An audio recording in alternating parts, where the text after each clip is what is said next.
Angie, John, one of my clients is complaining that my package is too long. I'm sorry. I'm trying to do this with a straight face. Okay, but what is this, like a carry-on film? Yes, John, that does sound like quite the pickle. Yeah, she wants a 3-month package instead of 6 months. Oh, well, do you offer a 3-month package? No one's going to get results in 3 months. And that means what? I just answered my own question. Yes, you did. Let's start the show. Welcome to the Coaching Clinic with John and Angie, the show for professional coaches that explores the ins and outs of coaching, from working with clients through to running and marketing your coaching business. If you're a professional coach who's committed to your own personal and professional growth, cares about making a difference, and wants to have a successful coaching business, you're in the right place. My name's John Ball. And I'm Angela Bezignano. Between us, we have over 50 years of coaching experience and best practices to share with you. From getting started to scaling up your business. We know what works and what doesn't, as well as what it really takes to have a successful and thriving coaching business. With new episodes every Wednesday. Make sure you're subscribed to get them fresh. Actually, I know that this isn't maybe one of the deepest issues that we've ever been into, but it is an important one because a lot of coaches, and I was sitting in this position as well, don't really know how to package up their coaching. Like, how long should you work with the client for? What's a reasonable amount of time to expect results? Or do you have a process or framework that you're going to work with your clients with that actually takes a specific amount of time? What are your thoughts? Yeah, you know what's so funny is that although you might identify this as not one of our deepest session topics, I would say to you that this was a really tough challenge for me because I had created content based on experience and flow of what I thought deliverables and outcomes could look like, right? Does it cover the bases? Is it complete? Does it do what it's supposed to do?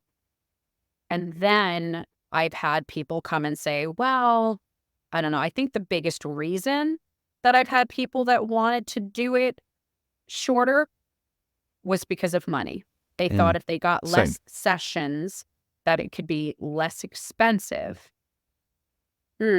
So I did the job. I have to, I'm being honest, I definitely was like, okay, well, let me see how we can make this work for you. So I would say for about a year in my coaching practice, I was trying to even say, all right, let me make a lower level package for people who can't afford what the regular package cost or my signature package cost. And then it dawned on me, lower level. Yeah. I just said that, right? So, yeah, there was a lot of learning there for me. I feel the same. It very much felt like too many things were on bits and pieces here. If I wasn't really doing set amounts of sessions with people, it was, okay, well, I did allow times where people would just pay monthly. And that was primarily with people who had been working with me a long time, who just wanted to stay in and just say, okay, if it helps you to stay in and you want to keep working with me, let's keep you on a monthly.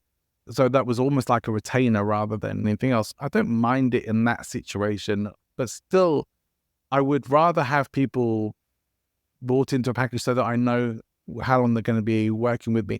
And I think 3 months is never really enough for anyone to get viable results in a particular area. They can get started and they feel good, but if you're having to have a renewal conversation, regular check-ins and a renewal conversation within 3 months, and they're looking through, if you haven't clearly set expectations, and I think even if you have, people maybe are going to think that they can do far more in 3 months than they really can. So I don't think it's a great idea to start working with someone and say, we've got 3 months together before we think about where you're going to go from here. I would much rather have 6 months. And that is not working in a specific framework. All right, this month we're going to do these bits and these ones. Because certainly in those things, I know I probably could do a 3-month package, or if I could get someone to the result that they come to me for in 3 months, I'm going to do a 3-month package. But for most part, for coaching that's likely to go ongoing, I'm going to do a 6-month package with them. And if they do want to renew, I'm going to encourage them to go to a 12-month package because that's going to be more cost effective for them. And they already know that they want to work with me. So that's pretty much where I'm at with it. Listen, but I think what you just said, I feel like one of the things that I've learned, the conversations I've learned to have with people is, and we've talked about this, what is it that you're looking to get out of this?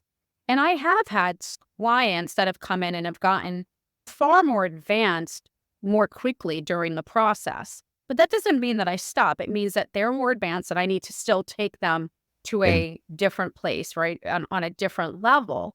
And my experience taught me that not that there's a set amount of time, but there is definitely, a lot of nuances that happen between the first and third and fourth session, really foundational.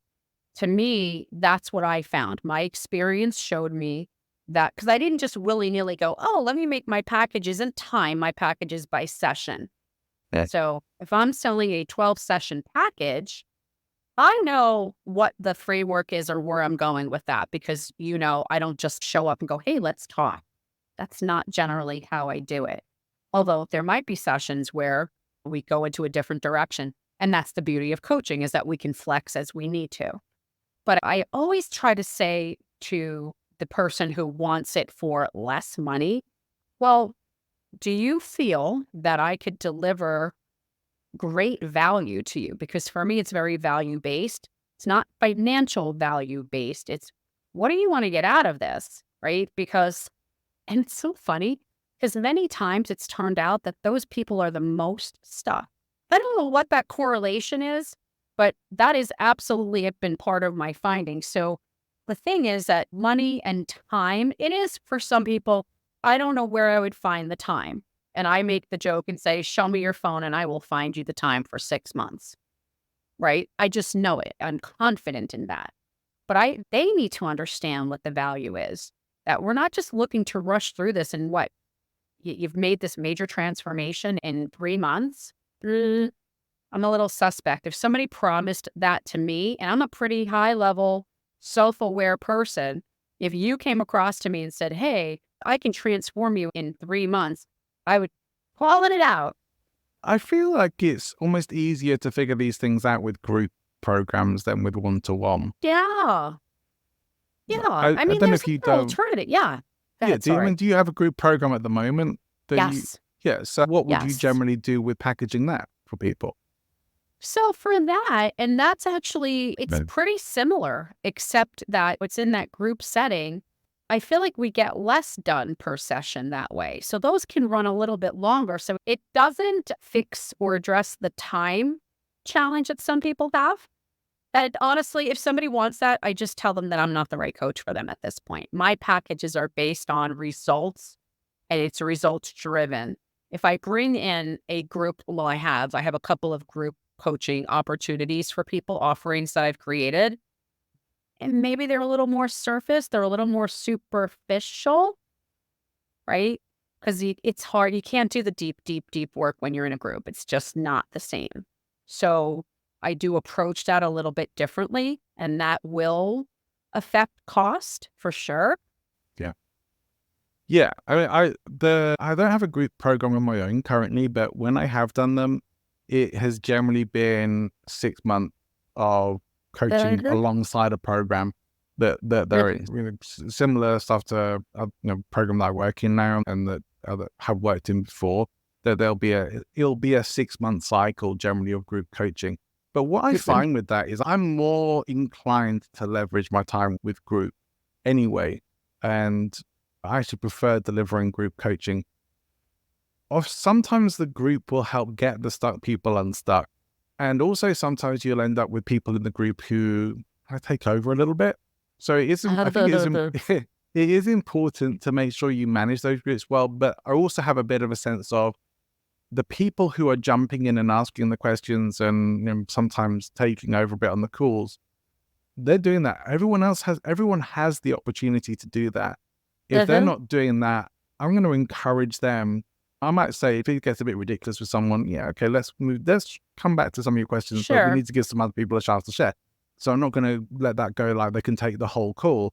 But I also want other people on there to think, why am I just sitting back and letting everyone else do the way? Like, well, why aren't I sharing? Why am I doing? So I'm going to be encouraging them to step up. Sure. I do feel that sometimes is a community space that does help people. Yeah, they may not want to share their most intimate details, and group calls are generally not the setting for doing that. The programs I do are not generally the setting for doing that either. So I don't really feel like I need to worry about it in a sort of therapy situation, or are people going to share their deepest thing? I don't need them to. They don't need to.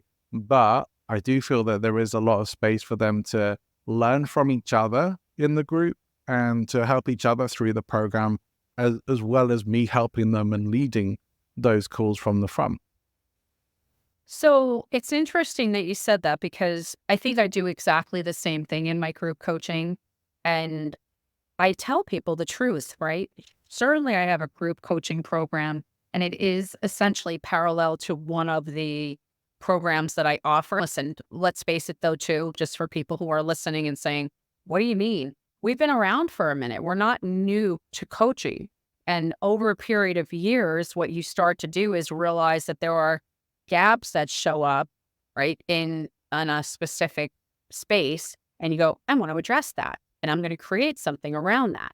Not everybody does that. Some people just stick with, this is all I do all day, every day. And this is the framework that I use. And I think that's great, right? It's great to be able to do that. I did create for a period of time, and it really wasn't unsuccessful, depending on how you measure the success. But I did do it was like an introductory program that was 6 sessions long. And what it did was, it was specifically, the framework was very specific, that it was all about foundational work. It was almost like, you know how we have a discovery call, we get on a call and say, hey, are we a good fit? What's this person need? Or do we want to work together? Is it mutual? All of that.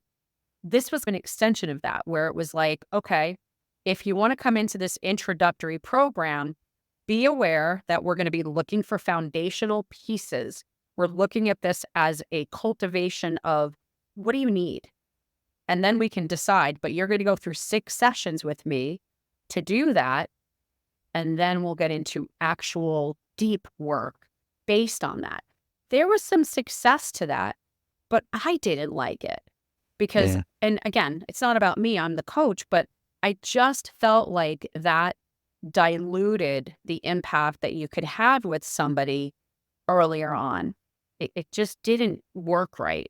Again, popular. And I guess if it was only just about money for me, I would have been like, hey, I'll just do this all day long. It's easier to sell. It's less expensive. It's not a lot of deep work, and I can be in and out. But that's not who I am. I see you laughing over there, but you know what I'm saying. Do you know what I was actually thinking about when I first started as a coach, and I was really doing a sort of 12-session program with people, and that's what they were buying as a coach from me. That's what I learned. That was like back in the early 2000s when I did my very first coaching course. That was the system or process that I learned. That's what the other coaches were doing with people. And that's what I went out and started doing. So I knew it was that. But even then, I felt like it was just this system of, okay, it's 12 sessions and then what? 12 sessions, then what? Then I have to find new clients again. I was like, okay, you want, I didn't know then that you need to set up systems of referrals. You need to do a whole bunch of other stuff. And that some of the people who really like working with you and get results are going to want to stay working with you for longer than that. Then perhaps you are going to have to figure out what you're going to do beyond the 12 sessions that you might already have planned. But I think we often don't think about what the potential lifetime value of our clients is or can be beyond that initial package that they're coming in from. And if we think about that, then we probably can at least be set up for, okay, great, let's work with you for at least this amount of time and help you get somewhere, help you get to a result, help you get to some outcomes. And then at that point, you make a decision, do we carry on working together? Or is there more for us to do? That's probably the best way to go about it. And if it's not, hopefully you're delivering well enough, at least, that you say, okay, who else do you know that should be working with me? Well, and there's that. I'm a really big, like my business structure is, because I experienced exactly that. Well, I did this, I sold it, now what? Now what do I do with them? So I created perpetuity, right? I created that opportunity for there to be always to be more, right? I think we could take almost any topic. Let's say I'm talking about clarity. well, I don't know. I could probably off the top of my head come up with 5 specific sessions around that in and of itself, or even an entire framework around that. So what I realized was that what began as a foundational piece started to it was stackable, right? Not necessarily cumulative though. Do you know what I mean? Like some programs are like, you have to go through this program before you go through that program. I didn't necessarily want to do that because some of my programs are higher level for that C-suite person, right? But most of them actually are. But I wanted there to be a very convenient and natural opportunity for there to be more, to get more value. So when somebody comes to me and says, I only have enough money for this, I'm just not their coach. That's the bottom line. And not that I don't believe in group coaching, because obviously, you know what, if let's say you're charging $500 a session, right? If you're charging $500 or $300 a session with somebody, and that's what you want to command per hour, that's what you want to make per hour, that's fine. Well, then you need to find enough people in a group to make that happen. But is there, again, when you're doing the group coaching, now what's the new expectation? Now, how do you identify growth spaces for people? I think it gets a little bit lost. I think group coaching has its place, but in my business, it's basically more of a bonus to, right, a particular topic, and say, hey, I'm going to use this as the example again. We're talking about clarity, and maybe I see that it's like, ooh, this is really a tough spot. Let's do a session +1, right? Let's do another like coaching on this piece and have that flexibility to bring people to some level of enlightenment. It just, I don't know. Anything surface has never worked for me. It just didn't.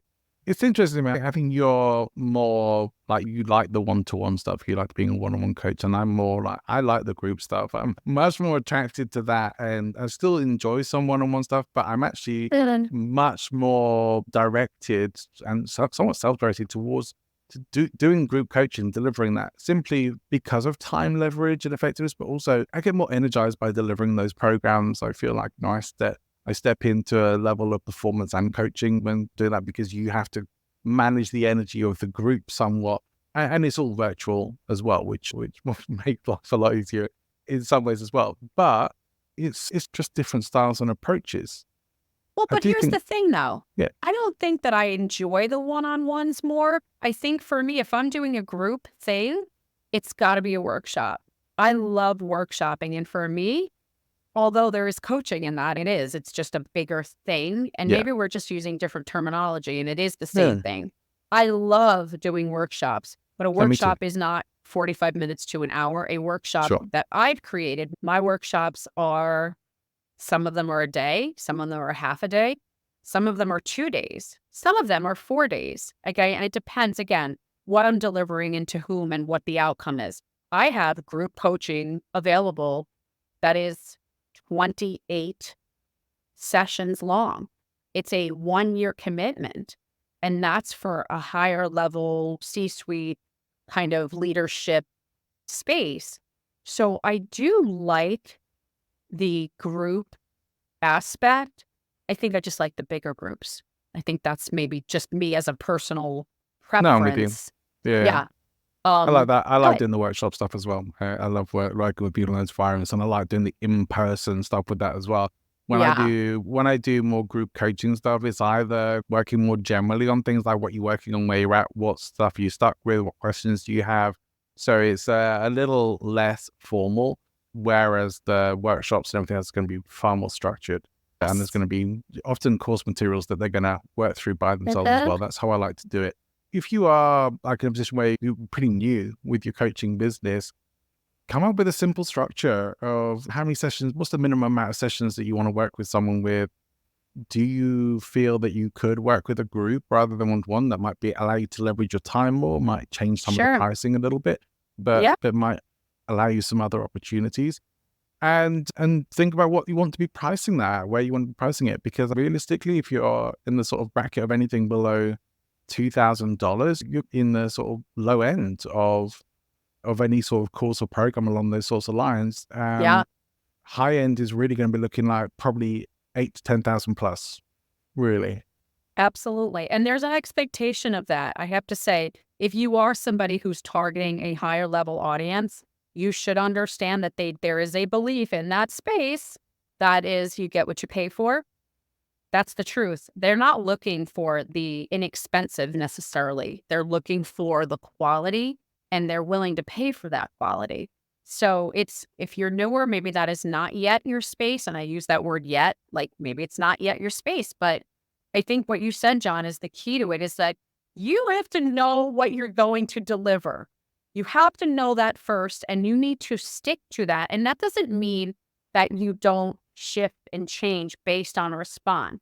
So if everybody that you're targeting comes back and says, whoa, that's just way too expensive, one of two things: either it is, or you're just not focusing on the right group. Yeah. Right? That's the truth. If Yeah. you're getting tons of yeses, probably found the right group, and maybe you need to raise your prices the next time a little bit and say, well, that was too easy almost. They all said yes. And do some research, not for any, like, let's not just start pricing things out willy-nilly. Do some research. What are people that coach in the way that you coach? Literally, what are they charging for their programs? Do some spade work. Figure that out so you could see what at least the market in that space would bear. You don't just make up numbers. Yeah. We talk about niching, and often refer to our niching episode. And for those who haven't, go back and listen to it. It's going to be high value for you.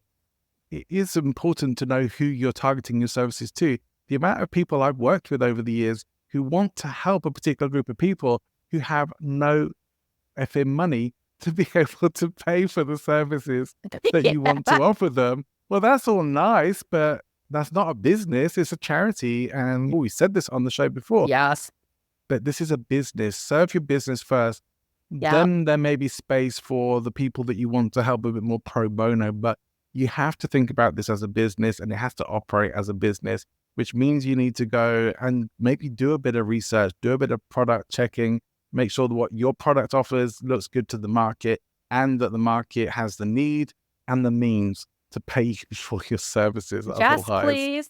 Otherwise, you're going to find that it's going to be very frustrating in the long run, and that's not what we want for you. You know what? This is so funny. I don't know why this popped into my head of all things, because you know I'm very visual and I make up little stories in my head as I talk about things. But like, imagine doing something that appears to be elective, like a surgery. You're going to a surgeon and you want to have some type of augmentation done to yourself, right? Whether it's to your face, your eyes, something to your appearance. And you want the best, right? This is pretty important. I want somebody who knows what they're doing and has a good reputation. And this is what they focus on all day, every day. And they walk in and you go, okay, so how much is this? And they say it's $15,000. You cannot say to them, but I only want to pay $1,000. You can say it, but they're going to be like, I am not the surgeon for you, because this is based on my experience or based on X, Y, and Z. This is what I get paid. They're not going to go, oh, okay, Mr. John, okay, we'll let you pay $1,000. That makes sense.